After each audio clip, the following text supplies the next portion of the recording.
না, আজকে তোমাদের কোনো স্পাইসি কিছু করে দেখাবো না, দেখাবো একটু অন্যরকম ট্র্যাডিশনাল রেসিপি। অনেকেই হয়তো খেয়ে থাকবে, আবার অনেকেরই হয়তো ধারণাও নেই এইভাবেও খাওয়া যায়।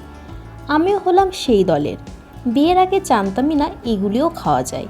আরে কি ভাবছো, সেরকম কিছু নয়। আমি বাংলাদেশের জাতীয় ফুল শাপলার কথা বলছি, যেটিকে ওয়াটার লিলিসও বলা হয়। আশেপাশের জলাশয়ে এই বর্ষার সিজনে একটু নজর দিলেই দেখতে পাবে। তবে আমি এগুলিকে বাজার থেকে কিনে এনেছি। আমাদের গ্রামে গ্রাম্য ভাষায় তো এগুলিকে আবার ভ্যাট ফুলও বলা হয়। এই বর্ষা সিজনেই একটু দেখা মেলে। সাদা গোলাপি ফুলে পুরো জলাশয় ভরে থাকে, দেখতে ভারী সুন্দর লাগে। তো যাই হোক, প্রথমে শাপলার ডোগাগুলি ভালোভাবে ছুলে নেব। ডোগাগুলি ভীষণ নরম হওয়ায় হাত দিয়ে খুব সহজেই খোসাগুলি ছুলে নেওয়া যায়।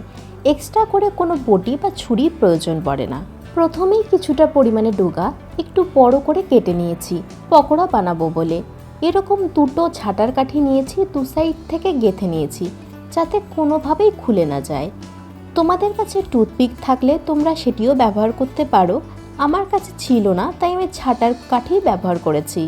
দুই সাইডে একটু অসমান থাকার কারণে আর দেখতে যাতে একটু সুন্দর লাগে, তাই একটি ছুরির সাহায্যে কেটে দু সাইড থেকে সমান করে দিলাম। আচ্ছা, তোমাদের মধ্যে কারা কারা আছো এখনও পর্যন্ত শাপলার কোনো রেসিপিই খাওনি? ঝটপট কমেন্ট সেকশনে জানাও তো। হ্যালো এভরিওয়ান, আমি দীপ্তি। আমার আরও একটি নতুন ভিডিওতে তোমাদের সকলকে ওয়েলকাম। বাকি শাপলাগুলিও একটু ছোট ছোট সাইজ করে কেটে নিলাম। সেটি দিয়ে একটি দারুণ রেসিপি করে দেখাবো। তোমরা কে কিভাবে শাপলা রান্না করো অবশ্যই কমেন্ট সেকশনে জানিও। আর এরকম নতুন নতুন ট্র্যাডিশনাল রেসিপি দেখতে অবশ্যই চ্যানেলটিকে সাবস্ক্রাইব করে পাশে থেকো। এদিকে আমার সবকটি শাপলা কাটা হয়ে গেছে। এবার এগুলিকে জলে ভালোভাবে ধুয়ে নেব।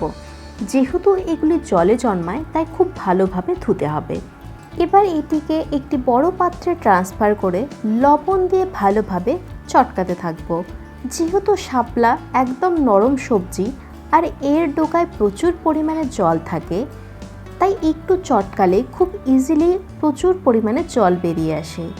এই স্টেপটি অবশ্যই করতে হবে, না হলে কড়াইতে দেওয়ার সঙ্গে সঙ্গে প্রচুর জল ছাড়তে থাকবে আর ঘেটে হয়ে যাবে। তখন কিন্তু রেসিপিটি খেতে অতটা ভালো লাগবে না। একটু টাইম ধরে বেশ ভালোভাবে চটকালে দেখবে প্রচুর পরিমাণে জল বেরোবে। দেখো কতটা পরিমাণে জল বেরিয়ে গেছে আর কমে কোয়ান্টিটিতে কতটুকু হয়ে গেছে। এখন যা কোয়ান্টিটি দেখতে পাচ্ছ, রান্না করার পর এর কোয়ান্টিটি আরও কমে যাবে। চিপড়িয়ে চিপড়িয়ে যতটা পারবে এর জলগুলি বের করে দেওয়ার চেষ্টা করবে। একটি কড়াইতে আগে থেকে সর্ষের তেল গরম হতে দিয়েছিলাম। এবার ফোড়নে গোটা সর্ষে দিয়ে ওই জল চিপড়ানো শাপলাগুলিকে দিয়ে দেব। কয়েকটি চেরা কাঁচা লঙ্কা, স্বাদ মতো লবণ, হলুদ গুঁড়ো দিয়ে ভাজতে থাকবো।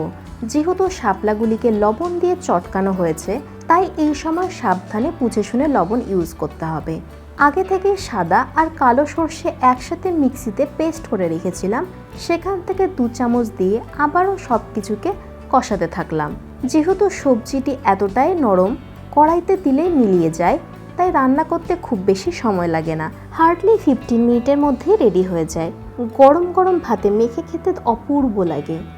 এদিকে শাপলার বড়া বানানোর জন্য একটি বলে বেশ অনেকটা পরিমাণে বেসন নিয়ে তাতে 2 চামচ চালের গুঁড়ো দিয়ে দিলাম, স্বাদ মতো লবণ, ধনে জিরে গুঁড়ো, হলুদ গুঁড়ো, লাল লঙ্কার গুঁড়ো, 1 চামচের মতো গরম তেল আর একটি বড় সাইজের কাঁচা লঙ্কার ডলে সব কিছুকে সুন্দরভাবে মিশিয়ে নিলাম।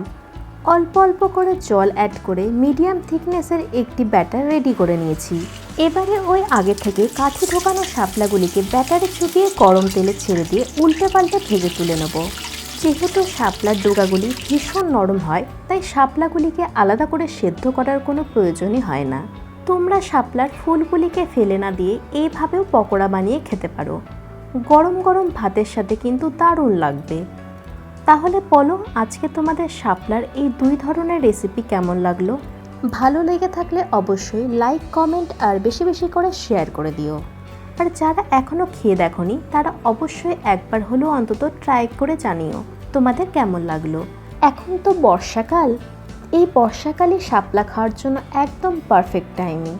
তাই বাজারে একটু খুঁজলেই খুব সহজেই তোমরা শাপলা পেয়ে যাবে। আর হ্যাঁ, খাওয়ার সময় মনে করে কিন্তু কাঠিগুলি বের করতে ভুলো না, না হলে দেখবে একটা অদ্ভুত রকমের কেলেঙ্কারি ঘটে বসবে। তাহলে আজ আসি, আবারও আসবো অন্য কোনো রেসিপি নিয়ে। ভালো থেকো, সুস্থ থেকো, টাটা, বাই বাই।